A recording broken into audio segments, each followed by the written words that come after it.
Audio Jungle.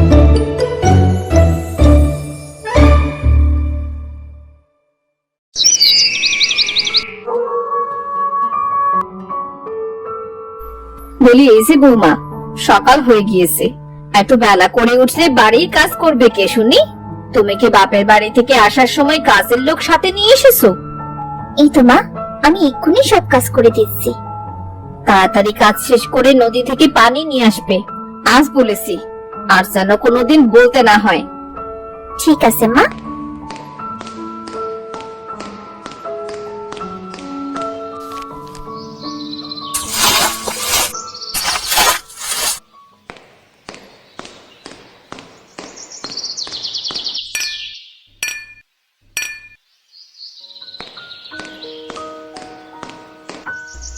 মা, সব কাজ শেষ হয়ে গিয়েছে মা। সব কাজ শেষ মানে?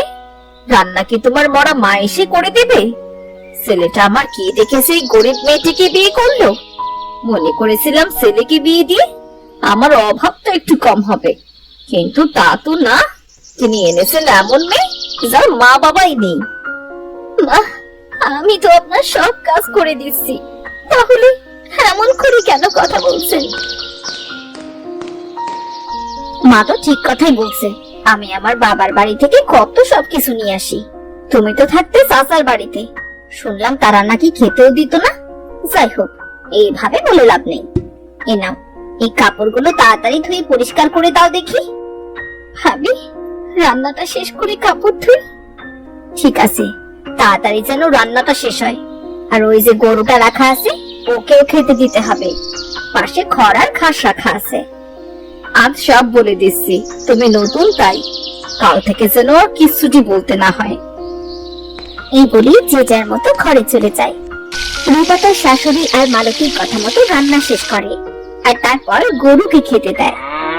সব কাজ শেষ। সারাদিন কাজ করে শরীরটা কেমন ব্যথা করছে। এবার ঘরে যাই।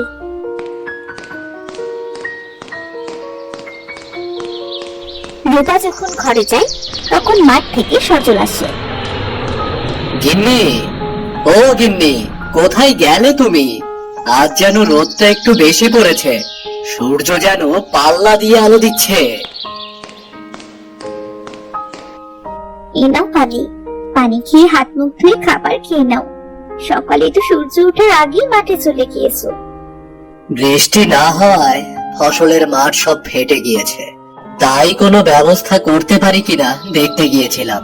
তোমার সাথে তেমন কোনো কথা বলতে পারিনি, কিছু মনে করো না গিন্নি। আমাদের কাজের বাড়ি, কাজ না করলে কি খাওয়া হবে? কি মনে করবে নতুন বউ? আমি খাবার দিচ্ছি, খেয়ে নে বাবা। তুমি কেন খাবার দেবে? এখন থেকে তোমাদের নতুন বৌমা খাবার দেবে। বৌমা, তুমি কালই বাড়িতে এসেছো, কিছুদিন যাক, তারপর কাজ করবে। বাপ মা মরা মেয়ে, শুনেছি শাশু শাশি সারাদিন কাজ করিয়ে ঠিক মতো খেতেও দিত না। কত কষ্ট পেয়েছে মেয়েটা। তুই কলেজ যা তো। সারাদিন কত কাজ করলাম, কিন্তু মা বললো আমাদের কাজ করতে দেয় না। হায় আল্লাহ, আমার কপালে কি তুমি সুখ লিখোনি? আজ মনে হয় বৃষ্টি হবে। যাক, অবশেষে বিধাতার ডাক শুনেছেন। ভাবি, আমি আপনাকে সাহায্য করব। বলুন না, জ্বালানিগুলো কোথায় রাখতে হবে? ছোট বউ, তোমাকে কাজ করতে হবে না। তুমি সজলের কাছে যাও, যা করার সব আমি করছি। গিন্নি, আমি মাঠে যাচ্ছি, জমির আইল ঠিক করতে হবে, যাতে করে পানি না বের হয়ে যায়। ঠিক আছে। বলি, আয় মেয়ে, দাঁড়িয়ে না থেকে কাজ করো তো। জ্বালানিগুলো রান্নাঘরে রাখবে, হাঁস মুরগিগুলো তুলে ফেলো, আমি ঘরে যাচ্ছি। ঠিক আছে ভাবি।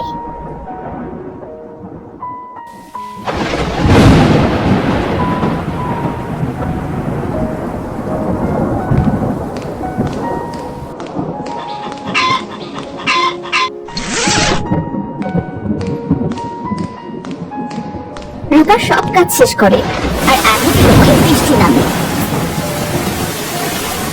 এত জ্বালানি একা তুলে শরীরটা যে বড্ড ব্যথা করছে। এরপর সারাটা দিন কিছু খাইনি, সে সকাল থেকে কাজ করছি, এখন যে সন্ধ্যা হতে চলল, কিন্তু কেউ তো আমায় খেতে বললো না।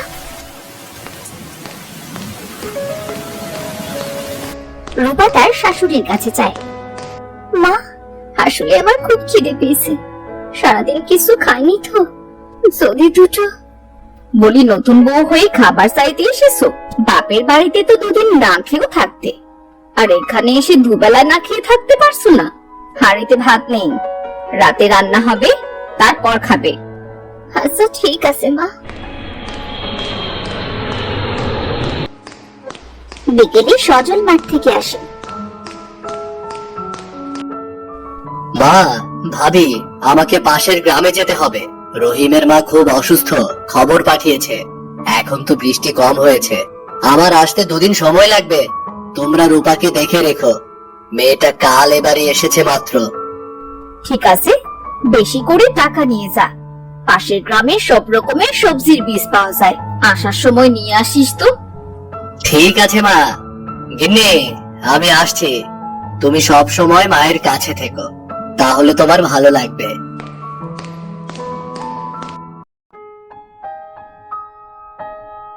পরের দিন রূপা রান্না করে রেখে আসে। মালতী লুকিয়ে লুকিয়ে খাবারে ঝাল আর লবণ বেশি করে দিয়ে দেয়। শাশুড়ি খাওয়ার সময়, বৌমা, একই রান্না করেছো, যেমন ঝাল তেমনি লবণ। মা, তোমার ছোট বউ ইচ্ছে করেই এমনটা করেছে, যাতে আমরা কেউ খেতে না পারি। বিশ্বাস করুন ভাবি, আমি বুঝতে পারিনি সে তরকারিতে। এই যে নবাবের বেটি, ঝাল লবণ তরকারি কিনতে টাকা লাগে না? এগুলো কি তোর বাপ মা এসে কিনে দিয়ে যাবে? হ্যাঁ, হ্যাঁ লাগছে মা, ছেড়ে দিন, আমি এখন থেকে সব থেকে খেয়াল রাখবো। বলছি, আমি তোকে ছেড়ে দিচ্ছি, তুই আজ দিনের ভেতর তোর বাপের বাড়ি থেকে টাকা আনবি, আর তা না হলে এক্ষুনি বাড়ি থেকে বেরিয়ে যা। মা, আপনি তো সব জানেন, খেতে হবে আমাকে টাকা, দয়া করে আমাকে এখানে থাকতে দিন। আমার সেট যাবার মতো কোনো জায়গা নেই মা। সেটা আমরা কিভাবে বলবো? শোন, টাকা আনতে না পারলে তুই আর এই বাড়িতে ফিরবি না। এখন আমার ছেলেও বাড়িতে নেই, সে বাড়ি ফিরলে বলবো তুই মরে গেছিস। রূপার শাশুড়ি আর মালতী মিলে রূপাকে বাড়ি থেকে বের করে দেয়। রূপা কাঁদতে কাঁদতে হাঁটতে শুরু করে। সে হাঁটতে হাঁটতে জঙ্গলের ভেতর চলে যায়। আর হাঁটতে পারছি না, এই গাছটার নিচে একটু বসি, আমার যে খুব খিদে পেয়েছে। হে বিধাতা, তুমি আমার কপালে সুখ লিখতে কি ভুলে গিয়েছো? এখন আমি যাবো কোথায়? চাচা চাচির বাড়ি খেলে তো ওরা আমায় মেরেই ফেলবে। কেমন জীবন দিলে তুমি আমায়? এই বলে রূপা যখন কাঁদছিল, তখন সেই রাস্তা দিয়ে এক বুড়ি যাচ্ছিল। রূপাকে কাঁদতে দেখে বুড়ি রূপার কাছে আসে আর তার কান্নার কারণ জানতে চায়। বুড়িমা, আমার এই পৃথিবীতে কেউ নেই। চাচা চাচির কাছে বড় হয়েছি, কিন্তু তারা আমাকে অনেক অত্যাচার করত। আর এরপর আমার বিয়ে হয়, সেখানেও বিধাতা আমার কপালে সুখ লিখে নি।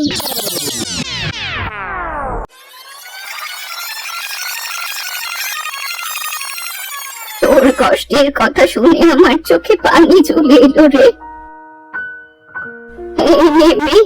এই মুরগিটা তুই রাখ, এই মুরগি তোর সব দুঃখ দূর করে দেবে। বুড়িমা, এটা তো সোনালী মুরগি, কি সুন্দর দেখতে, একদম সোনার মতো চকচক করছে। এমন মুরগি তো আমি কখনো দেখিনি বুড়িমা। এই সোনালী মুরগিটা সাধারণ কোনো মুরগি নয় গো মেয়ে। যখন তোর উপর সবাই অত্যাচার করবে, এই সোনালী মুরগি তোর হয়ে প্রতিবাদ করবে, সে তোর সকল কষ্ট দূর করে দেবে। এই সোনালী মুরগি তোর সাথে কথা বলবে, তোর বিপদে সব সময় পাশে থাকবে। সত্যি বলছো বুড়িমা? হ্যাঁ রে মেয়ে, সত্যি বলছি আমি। আমি আসি তবে, তুই এখন তোর শ্বশুর বাড়ি ফিরে যা। রূপা, আমি একটা সোনার ডিম দিচ্ছি, তুমি এটা নিয়ে তোমার শাশুড়িকে দেবে। দেখবে তারা তোমাকে আর কিচ্ছু বলবে না। সোনালি মুরগি, তুমি সোনার ডিম দাও? হ্যাঁ, তবে সব সময় নয়। এই নাও সোনার ডিম, এই ডিমটা নিয়ে বাড়ি চলো।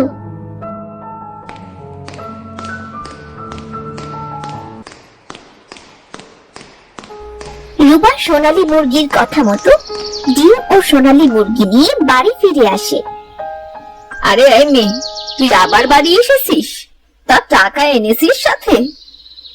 মা, আমি একটা সোনার ডিম এনেছি, এই মা। আরে তাই তো, এই ডিম বিক্রি করলে অনেক দিন বসে খেতে পারবো। আমাদের আর কিছুর জন্য কষ্ট পেতে হবে না।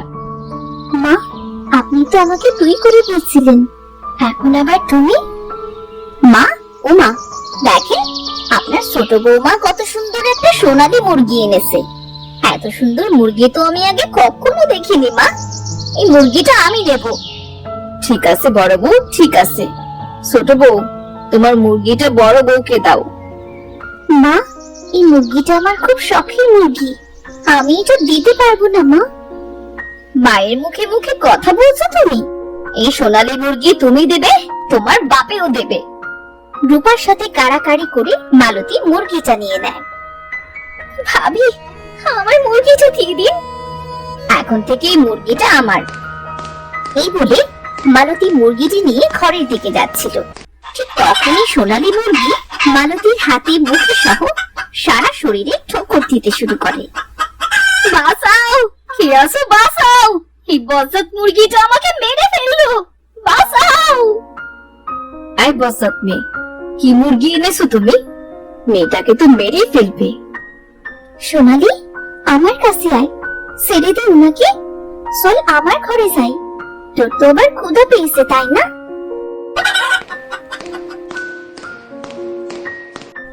মা, এই মেয়ে ইচ্ছে করে 10 সাল মুরগিটা এনেছে যাতে আমাদের উপর প্রতিশোধ নিতে পারে। বড় বউ, শান্ত হও তুমি।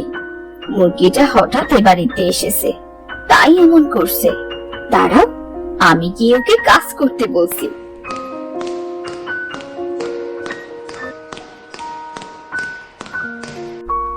এই কি ছোট বউ, তোমার সোনালী মুরগিকে খাবার খাওয়াচ্ছ? ওদিকে বাড়ির কাজ করবে কে? মা, আমি তো আপনাদের কথা মতো টাকার ব্যবস্থা করে দিয়েছি, এখন এসব কাজ করব কেন?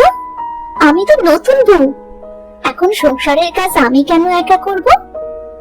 এই মেয়ে, টাকার ব্যবস্থা করে দিয়েছো তাতে কি? তুমি গরিবের মেয়ে, তাই বাড়ির সব কাজ তুমিই করবে। আর এই বজ্জাত মুরগিটাকে কেন খাবার দিয়েছো তুমি? হ্যাঁ, ওরে বাবারে, মরে গেলাম রে, কে আসো বাঁচাও। মা, এখন থেকে আমার সাথে ভালোভাবে কথা বলবেন, আমার উপর অত্যাচার করার কথা মাথায় আনবেন না, না হলে আমার এই সোনালী মুরগিটাই আপনাদের আবার এই হাল করবে। এখন জানতো, আপনি আর ভাবি মিলে সব কাজ করুন। সোনালী, তুই খেয়ে নে এখন। সোনালী খাবার খেতে শুরু করে। এরপর সোনালী মুরগি ভয় দেখে বাড়ির সব কাজ শাশুড়ি আর মালতীকে দিয়ে করায়। বড় বউ, এই সোনালী মুরগি মনে হচ্ছে জাদু জানে। এই মুরগি যতদিন থাকবে আমরা ছোট বউকে কিচ্ছু করতে পারবো না। আজ রাতেই আমাদের সোনালী মুরগিটাকে মেরে ফেলতে হবে। আপনি ঠিক কথাই বলেছেন মা, এখন শুধু রাতের অপেক্ষা। মালতী আর তার শাশুড়ি রাতের জন্য অপেক্ষা করতে থাকে। রূপা যখন ঘুমিয়ে পড়ে তখন তারা চুপি চুপি সোনালী মুরগিকে বাইরে নিয়ে আসে। এরপর তারা একটা কাঁচি এনে সোনালী মুরগিকে যখনই মেরে ফেলতে যায়, ঠিক তখনই সোনালী মুরগি তার জাদু দিয়ে ওই কাঁচিটা দিয়ে মালতী আর তার শাশুড়িকে মারতে থাকে। আর তারা চিৎকার করতে থাকে। তাদের চিৎকার শুনে রূপা বাইরে বেরিয়ে আসে। সোনালী, কি করছিসটা কি তুই? ওদের শাস্তি দিচ্ছি।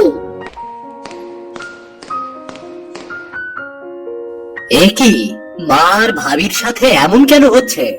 কাচি নিজে নিজে কিভাবে মারছে? তোমরা সত্যি কথা বলবে নাকি আমি বলবো? মুরগি কথা বলছে? এমন সোনার মতো মুরগি কোথায় ছিল? তোর বউ আমাদের মারার জন্য মুরগি এনেছে। সত্যি না বললে গাছই তোমাদের মেরে ফেলবে। বলছি তার আগে আমাদের মারতে মানা করো।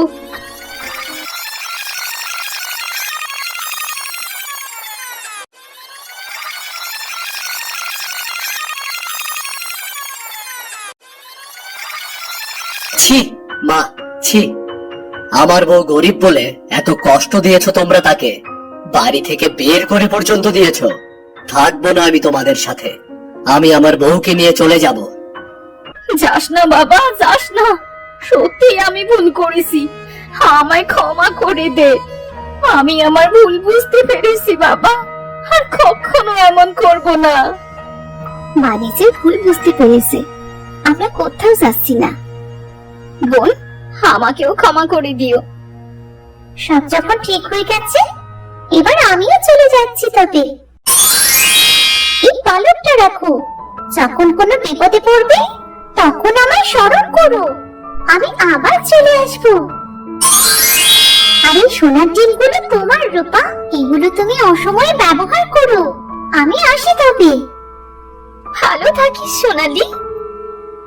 সোনালী মুরগি সবার থেকে বিদায় নিয়ে চলে যায়, আর এরপর থেকে সবাই রূপাকে ভালোবাসতে শুরু করে। সোনালী মুরগির দেওয়া সোনার ডিম বিক্রি করে তাদের সব অভাব চলে যায়।